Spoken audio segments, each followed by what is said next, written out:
Amen? Amen. So, yun na. Restoration din yung para kay Peter. At sa lahat. Hindi lang sa kanya. It applies to all. Tandaan po natin na ang Diyos, si Yesu Cristo, hindi lang siya namatay para sa salvation natin.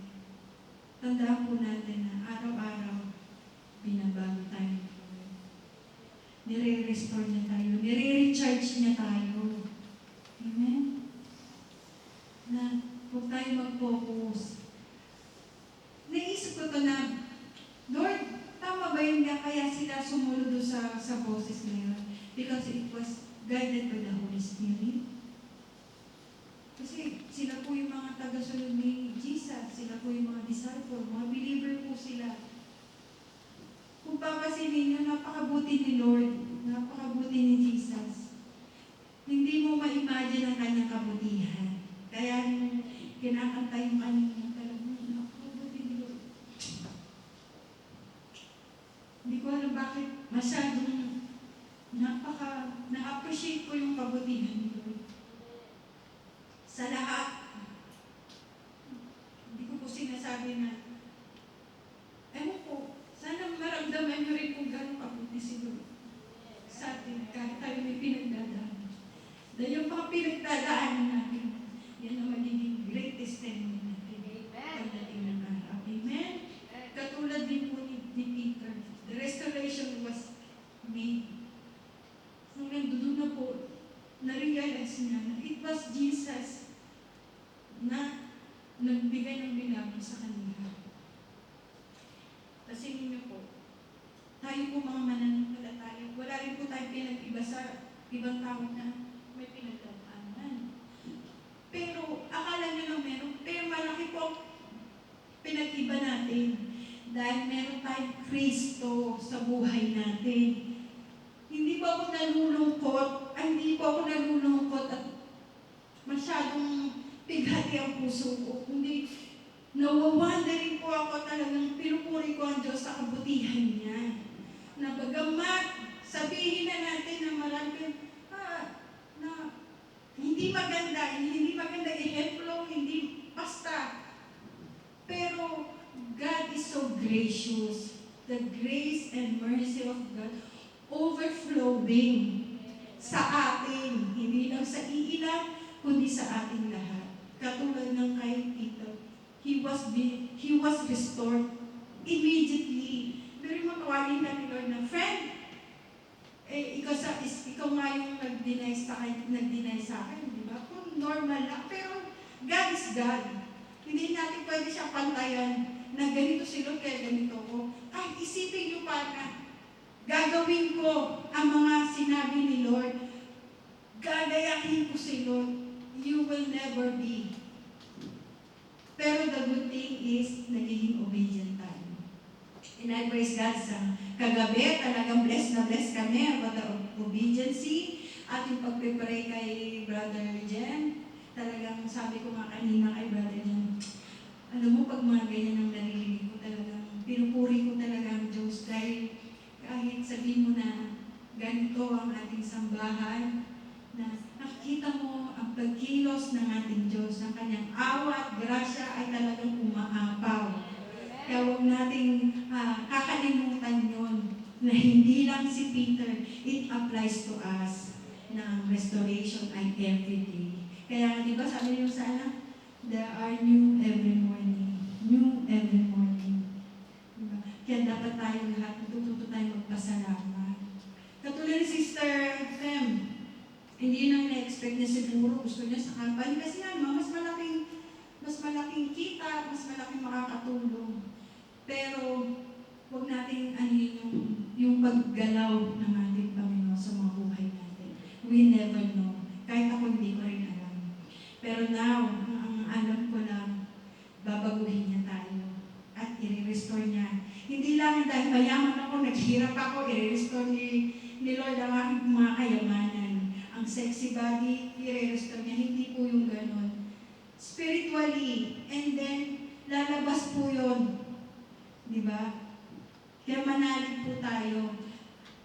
Meron din po ako na nagsisearch po ako bago makalimutan. Nag-ano po ako sa YouTube, sabing gano'n na lahat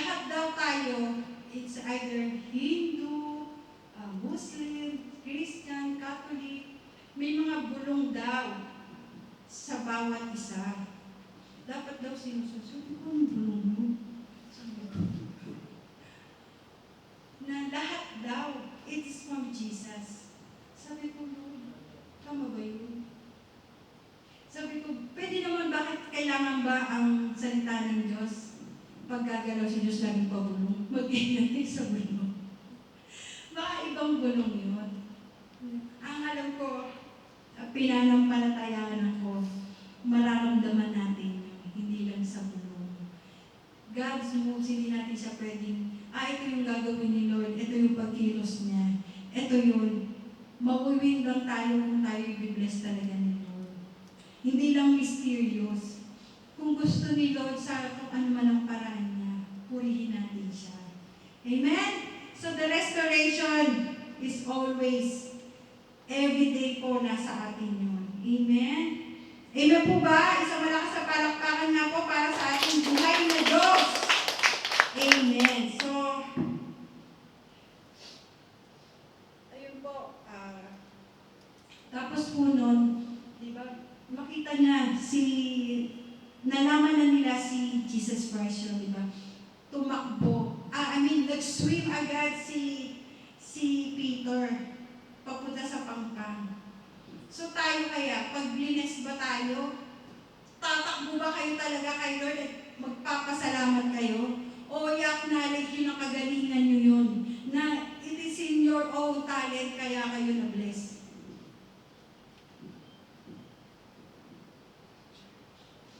Ano po ba? Hindi kasi, karapat dapat talaga ako sa na yun. Kasi, ko talaga yun talaga yung talent ko, mga experience ko, kaya ako na-agad ko. Alam na ni Lord yun, alam na rin natin, pero dapat ina-acknowledge natin that it is God who made it happen to your lives. Lagi siya, kahit sabihin mo na, you deserve it. Katulad nila Peter, maghamag-damag sila. Pero in-acknowledge nila na yun ay galing kay Lord.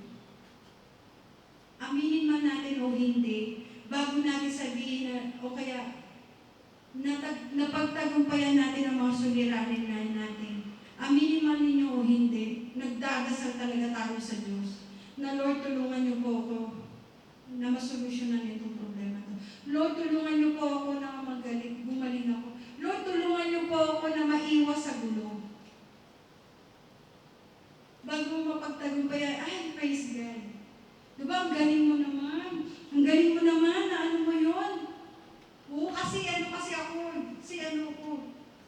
Huwag na po nating ugaliin yung gano'n. Lahat po natin lagi i-acknowledge na lahat ng ating mga natatanggap, ayan ay kalooban ni Lord at biyaya ni Lord. Sa Kanya lang lahat. Hindi dahil may talent ka, binigyan ka ng talent ni Lord. Kasi magaling kasi ako, kaya nakuha ko sa pictorial kasi sexy ako. Yung magaling. O kaya, ako ang pinili kasi magaling ako. And I praise God kay Lord kasi magaling ako. Sa tingin nyo ba, nakakaluwalhati yun sa ating Panginoon? Praise God sa kasi ako yung napili. Ako yung napili maging World Peace Committee o taga-delegate. Kasi, you deserve it. Ang galing mo talaga. Pero dahil tayo may mga mananampalataya ng Diyos, alam natin sa ating mga sarili. Alam naman natin, nagpipray naman talaga tayo, lalo na sa mga problema natin.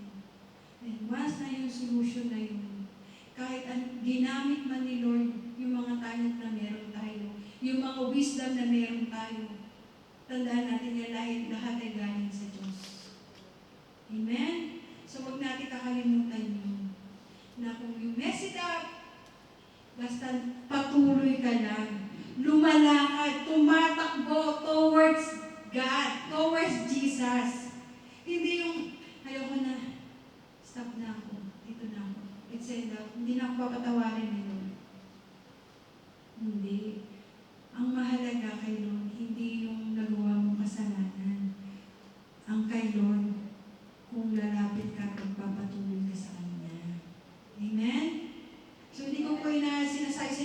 magkasala kayo at okay lang yun. Kasi si Lord naman ang nakakakita ng ating puso ay yung ating mga tawag doon, motives. Yung mga motibo natin. Pwede natin yung itago sa kahit kanino, pero kay Lord hindi. So siya lang talaga. So tayo, lagi natin kung may mga blessing tayo. Pero di nyo ba napapansin, lahat daw ng maraming pagsubok, grabing dulugyo na sa tingin mo, end na. Iiyak mo yan kay Lord, and help comes. Amen. Hindi siya madidelay. Maraming beses ko na po. Kaya sabi ko, Lord, ngayon mo pa ba ako iiwanan? Ngayon mo pa ba? Ngayon mo pa ba ako iiwanan? Sa dami na nangyari sa buhay ko, ikaw lang ang kasama ko. Kung marami man na nagpe-pray sa akin, maraming concern sa akin, it's because of you, not because of me. Amen? At doon talaga, masabi mo na, grasya at awa ng Diyos ay talagang dumadaloy. Huwag po tayong tumingin sa mga problema niyan. Isipin nyo yung mga problema niyan ang maglalapit sa iyo sa Diyos. Amen? So, keep walking towards our faith. Diba? Faith without action is dead. At you cannot please God without faith. Tandaan po natin yun. Bakit naman si Peter, di ba? Bakit na kaya nga tinapon? Bakit kaya sila sumunod? Doon na yung mga question ko na bakit sila sa boses na yun, bakit sila sumunod? And God, I know because of the Holy Spirit that nasa kanila. Di ba sabi naman ni Jesus na nasa inyo mga Holy Spirit, you've been guided. Tayo pa, lahat tayo. So huwag tayo, mahirapan tayo, sige, iyak tayo. Nahihirapan tayo, aminin natin. Pero Lord, huwag mo ako sukuan. Huwag niyo ako susukuan. Kasi kapag ikaw nang sumuko sa akin, hindi ko na talaga alam kung paano tayo. Amen? So, yun lamang po, tayo po ay tumayo. Tandaan po natin, ang pagsunod may kaakibat po ng milagro. Hindi yung milagro, yan ay biyaya ng Diyos. Amen? Tayo po ay tumayo at alawin na tayo po ay manalangin. Amang Diyos na nasa langit, maraming salamat, Panginoon, Lord God. Lord, we will be still, Panginoon, Lord God, knowing that you are here, Panginoon. Maraming salamat, Panginoon, Lord God. Lord, na you restore us, Panginoon. Lord, you promise me, us, Lord God, na araw-araw mo kami babaguhin, Panginoon, Lord God. Lord, araw-araw mo kami palalakasin, Panginoon, sa hamon ng buhay, Panginoon. Maraming salamat, Lord, na hindi ka tumitingin, Lord God, sa aming mga kamalian, Panginoon. Lord, kundi tinitignan mo ang aming pagsisisi, Panginoon, Lord God. Lord, nandoon, Panginoon, Lord, ang kalakip ng panalangin, Panginoon, na hindi na namin magawa iyon, Panginoon. Lord, cleanse us, O Lord God. Change us, O Lord God, according to your will, Panginoon. Lord, restore us, Lord God. Refresh us, Panginoon, Lord God. Lord, katulad ng kay Peter, Panginoon, Lord God. Lord, hinayaan mo na, Lord, ang mga kasalanan na gawa niya, Lord God. Because ito ay naaayon sa iyong plano, Panginoon ko. Maraming salamat, Panginoon. Lord, sa bawat isa, Panginoon, Lord God. Katulad ko, Panginoon, na maraming pinagdadaanan, Lord. Dadaanan namin yun, Lord, while we are walking towards you, Panginoon ko. Maraming salamat, Panginoon. Holy Spirit, thank you so much. Maraming salamat, Panginoon ko, sa kabutihan mo, sa kabanalan mo, sa pag-ibig mo, Panginoon ko. Marapat lamang, Panginoon, na pasalamatan ka namin, Panginoon. Dahil you are worthy to be praised, Panginoon. And Lord, allow me, Panginoon, Lord God, ipag-pray, Panginoon, si Brother Joseph, Panginoon, Lord God. Lord, you know his heart, Panginoon. Lord, alam mo ngayong mga hinahin, Panginoon, sa iyo, Panginoon. Ikaw lang at siya, Panginoon, ang makakalang, Panginoon. But we are here, O God, Lord, endlessly, Panginoon. Hindi kami mapapagod na pag-pray si Brother Joseph, Panginoon, Lord God. Lord, ikaw lamang, Panginoon, ang kanyang kasagutan at alam niya yun, Panginoon. Lord, ipakita mo sa amin, Panginoon, Lord God, ang grasya at awa mo, Panginoon. Lord, saksi ang aming mga mata, Panginoon. Saksi kami, Panginoon.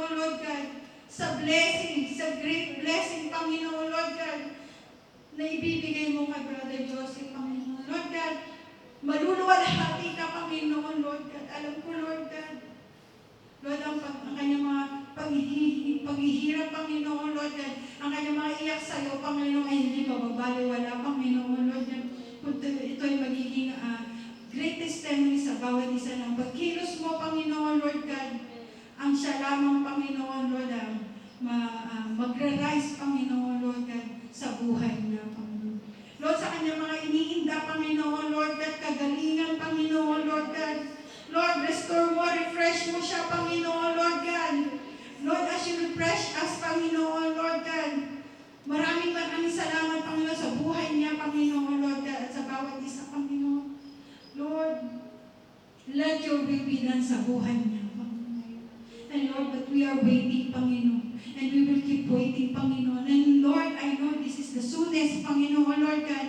Lord, sa susunod, Panginoon, na kami magpipray, Lord, dahil papasalamatan ka namin, Panginoon, sa magandang biyaya na binigay mo kay Brother Joseph. Maraming salamat, Panginoon ko. Sa iyo lahat ang papurit pagsamba, sa pagdakila, sa iyong mataas na pangalan na si Jesus. Amen.